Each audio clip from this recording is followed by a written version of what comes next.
when our boys were little, I started studying this. How do we make housework simple? Because these two little guys were there all the time. They were driving me crazy sometimes. And then I started homeschooling, which meant they were there 24/7. My husband was gone about a third of the time. He was gone for 30, 60, 90 days. And then later I went on to off to war and was gone for months and months and months and months at a time. So how do we deal with this? What do we need? Let me talk again. I was going to talk about how are we going to prepare this. First off, it's a rule that I think I got from McDonald's, but I'm not sure. I got to need to check that out. But the whole rule is this: if you put it down, put it away. If you take it out, you put it away.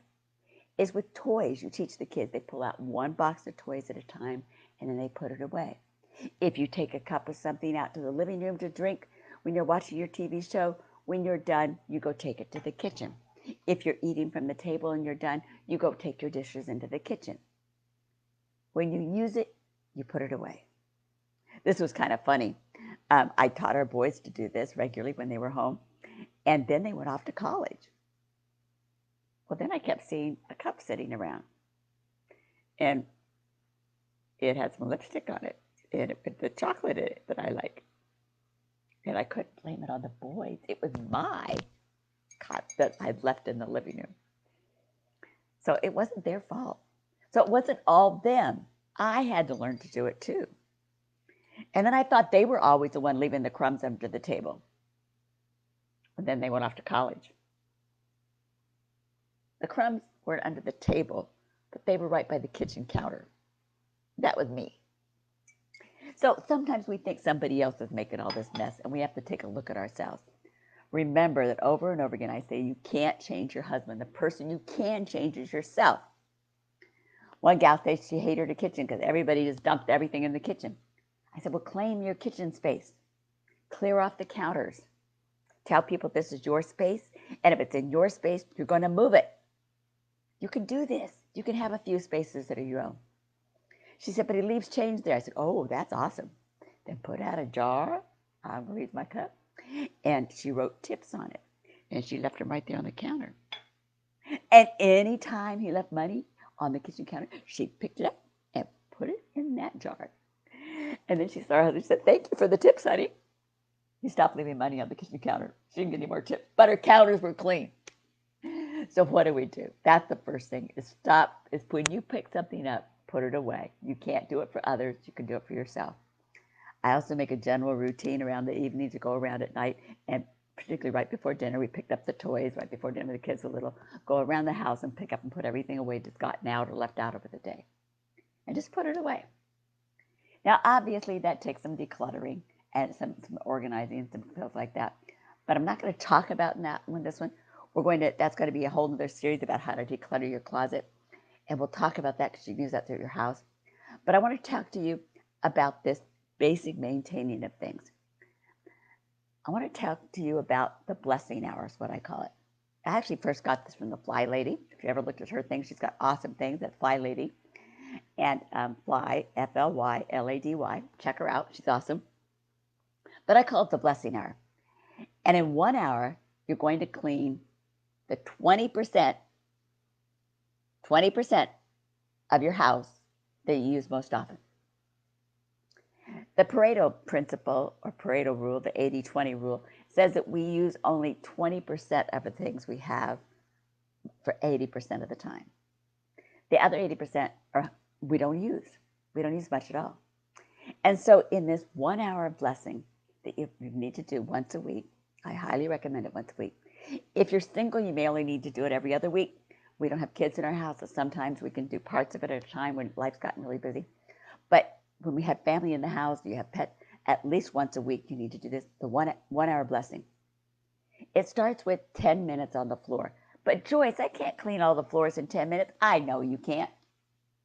I can't either. So what do? We're going to clean 10 minutes. Oh, thank you, Shelley. Love to hear from you too. Good to see you. But we're talking about this 10-minute blessing hour. 10 minutes. So you have to set a timer. I don't know. You're going to use your watch and set your watch. You're going to use a clock of some kind and set it. You got a kitchen little old-fashioned timer you can punch in and make it ding.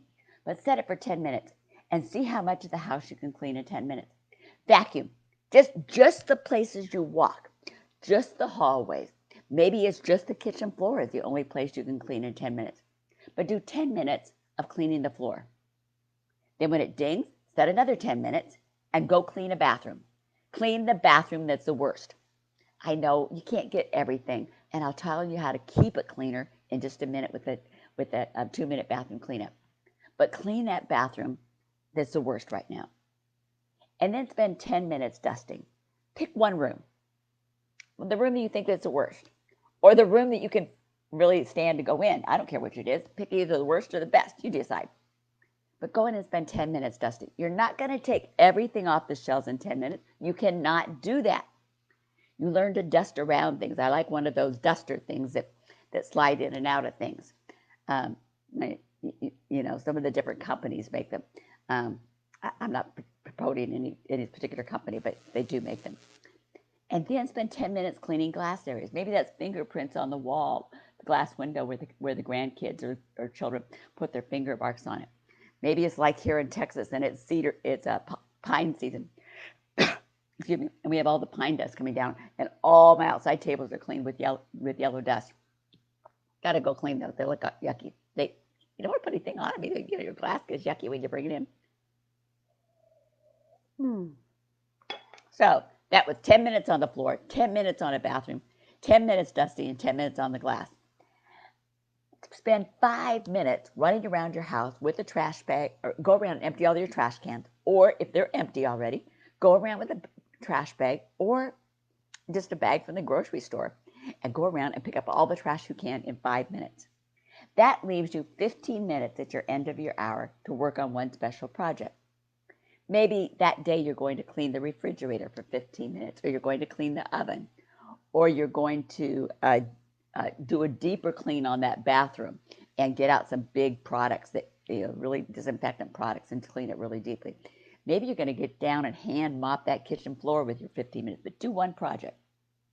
Say, Joyce, this is never going to get my house clean. I understand.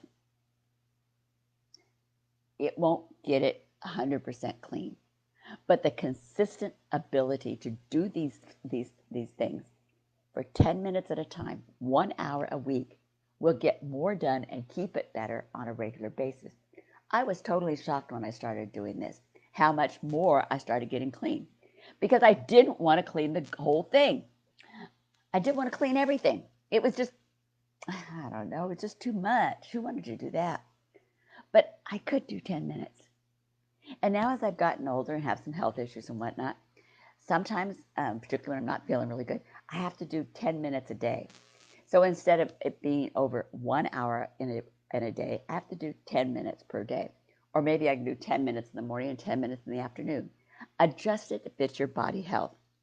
But 1 hour spent focused cleaning, spending 10 minutes on each of the main areas that you walk in, main areas you use. If you never go in that guest bedroom, don't clean it this time. Wait until it's a special project. If you never walk over there behind your couch, well, just ignore it for a little while. You can come back and do that as a special project. So this blessing hour really does help you clean all the little places in your house over time by consistent effort. We're not talking about decluttering now. If you need to declutter, we'll talk about that in another series, so you'll have to hang on or catch that another time. Maybe you'll be able to find the videos here as we go along over the rest of the year. So what's the next thing to do? I'm going to tell you about one thing that really does keep that house clean on a regular basis is the 2-minute cleaning. Take a simple washcloth, okay? Fold it in quarters. See, fold your washcloth in quarters, okay?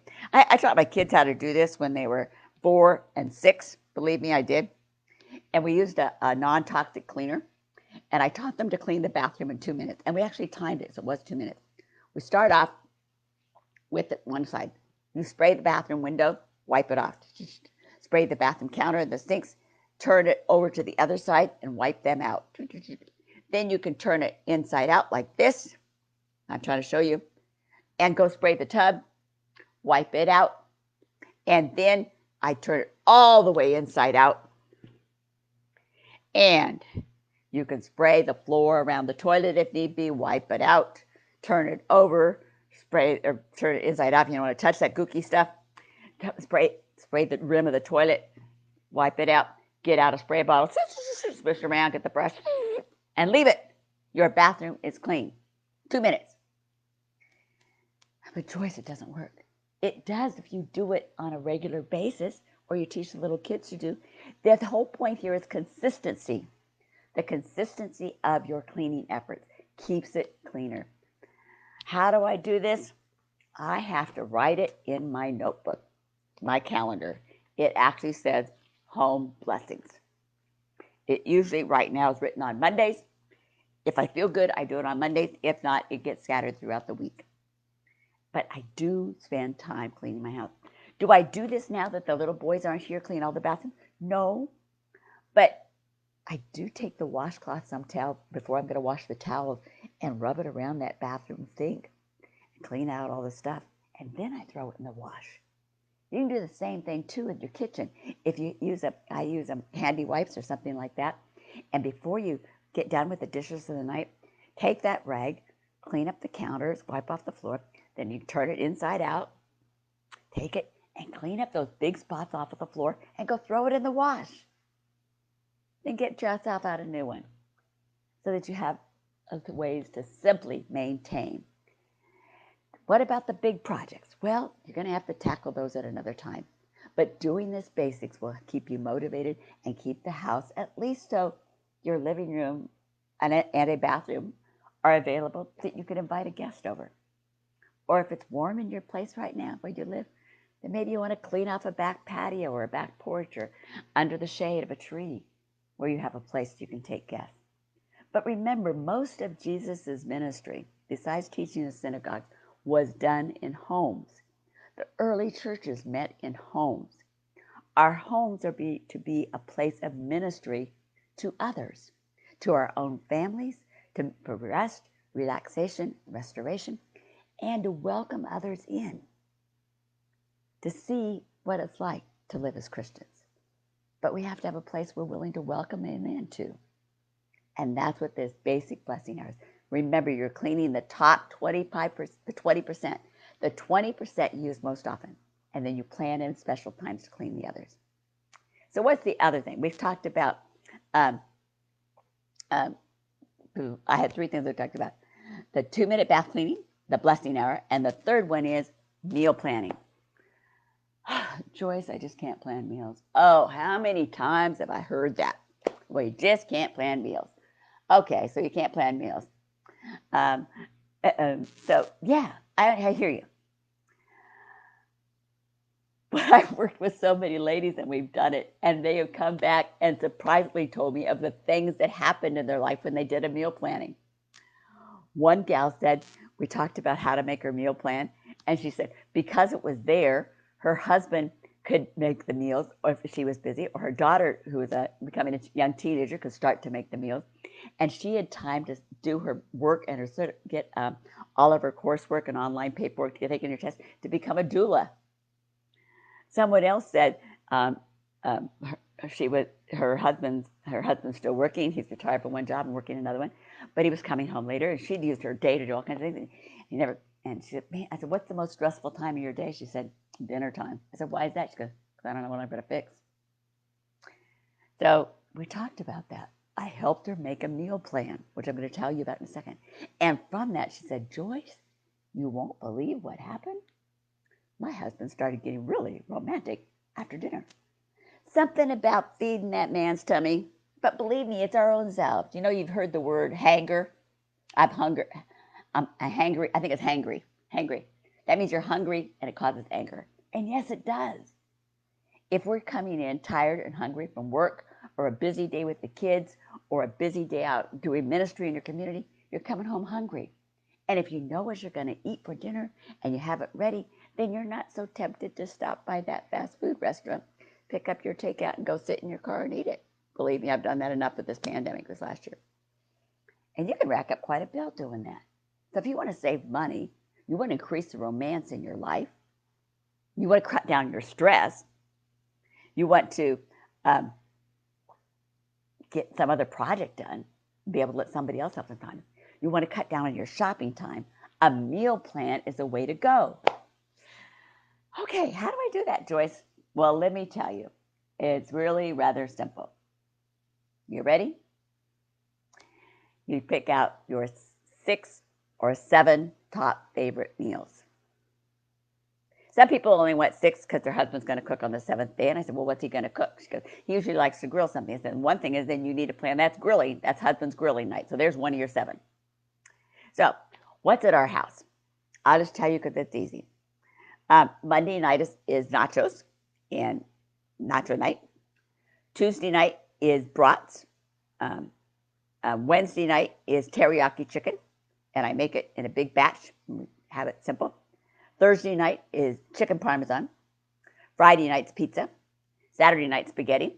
And Sunday I either do a roast, a ham, or some chicken, or we have some leftover of one of those. Because there's only the 2 of us in the house now, so when I make a roast, it makes enough for 2 or 3 meals. So that's my 7. Now, do we always eat those on that day? No, we don't. But I know what it's going to be. And I can actually write it on my calendar.